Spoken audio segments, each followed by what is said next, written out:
Assalamualaikum warahmatullahi wabarakatuh. Izin memperkenalkan diri, nama saya Andika Saputra Utagalung. Saya dari instansi Basarnas, tepatnya di UPT Kantor Pencarian dan Pertolongan Kelas A Medan. Saya peserta latsar CPNS tahun 2025, angkatan keempat kelompok 1. Sebagai peserta latsar CPNS, di sini saya melaksanakan tugas dari pengampu materi yakni Ibu Naila Karima, yaitu tugas individu membuat video monolog mengenai pengalaman belajar di hari kedua mengenai agenda 3. Nah, untuk tahu lebih lanjutnya, mari ikuti saya.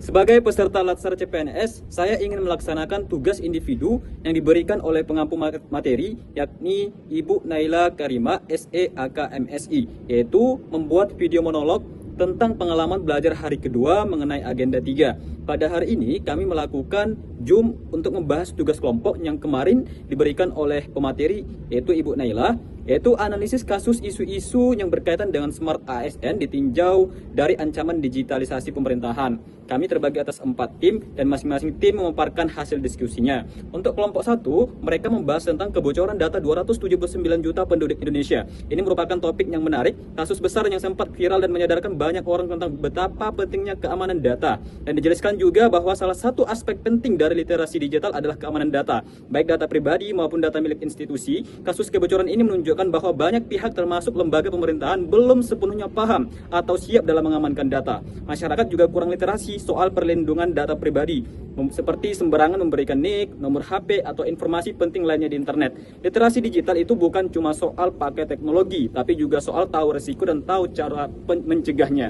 Ini juga mengingatkan kita bahwa sebagai ASN harus paham betul tentang keamanan digital, terutama saat mengelola data masyarakat.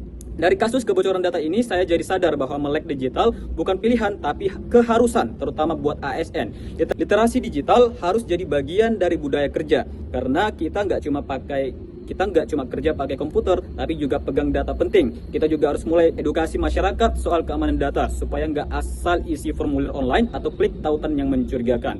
Buat saya pribadi, topik ini jadi tamparan keras. Kita harus upgrade mindset bahwa jago teknologi aja belum cukup, tapi juga harus bijak, waspada, dan bertanggung jawab. Nah, untuk kelompok 2, mereka membahas tentang diretasnya situs pemerintah yaitu Peduli Lindungi yang berubah menjadi situs judi online. Situs resmi Peduli Lindungi yang dulunya digunakan untuk memantau COVID-19 berubah tampilan menjadi situs judi online. Padahal ini adalah situs pemerintah, bukan situs sembarangan. Ini menunjukkan bahwa sistem keamanan digital milik pemerintah masih punya celah, entah karena kurangnya pemeliharaan pasca pandemi atau memang tidak ada tim khusus yang mengawasi keamanan domain tersebut. Akibatnya situs yang dulunya jadi simbol pengendalian pandemi malah dibajak dan dijadikan etalase judi online. Sangat ironis, bukan? Ini bukan cuma soal tampilan berubah, tapi juga menggambarkan lemahnya perlindungan terhadap data dan identitas digital, bahkan dari institusi resmi negara. Kalau domain sekelas itu bisa diretas, bagaimana dengan sistem lainnya? Kejadian ini bisa dimaknai sebagai contoh nyata kenapa keamanan digital itu penting banget. Bukan hanya untuk individu, tapi juga institusi besar seperti pemerintah. Negara pun bisa kecolongan kalau tidak mengelola keamanan digital dengan serius. Nah, saya sendiri dari tim 3, kami membahas mengenai Kominfo telusuri dugaan kebocoran data paspor 34 juta WNI. Di dunia digital, data itu lebih berharga dari emas, dan kalau nggak dijaga, bisa jadi senjata yang nyakitin kita sendiri. Yuk sama-sama belajar dan paham soal keamanan digital. Jangan nunggu data kita bocor dulu baru panik. Dan yang terakhir dari tim 4 yang membahas isu yang sangat menarik, yaitu ASN di lingkungan sekolah terjerat kasus judi online. Bayangin aja, guru yang seharusnya ngajarin murid soal kedisiplinan, etika dan tanggung jawab malah kecanduan judi online. Gimana murid-murid bisa dapat contoh yang baik? Lebih parah lagi, ini bisa merusak citra dunia pendidikan, bikin kepercayaan orang tua dan masyarakat jadi luntur. Yang kena dampaknya bukan cuma individu, tapi juga lingkungan sekolah secara keseluruhan. Di lingkungan sekolah harus jadi tempat aman dari pengaruh negatif digital. Kalau ASN-nya aja nggak tahan godaan, gimana muridnya? Bukan cuma buat ngajarin murid, tapi juga buat jaga diri sendiri dari hal-hal yang bisa merusak masa depan.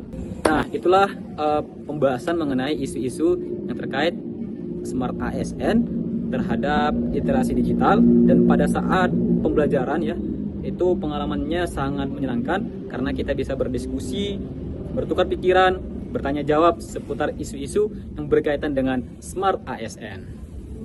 Nah, demikian pemaparan yang dapat saya sampaikan. Semoga bermanfaat. Saya mohon maaf apabila ada kekurangan dalam penyampaian. Saya akhiri, we are family. Profesional, modern, teruji. Afiknam Jagat Samagra. Semoga selamatlah alam semesta. Assalamualaikum warahmatullahi wabarakatuh. Horas.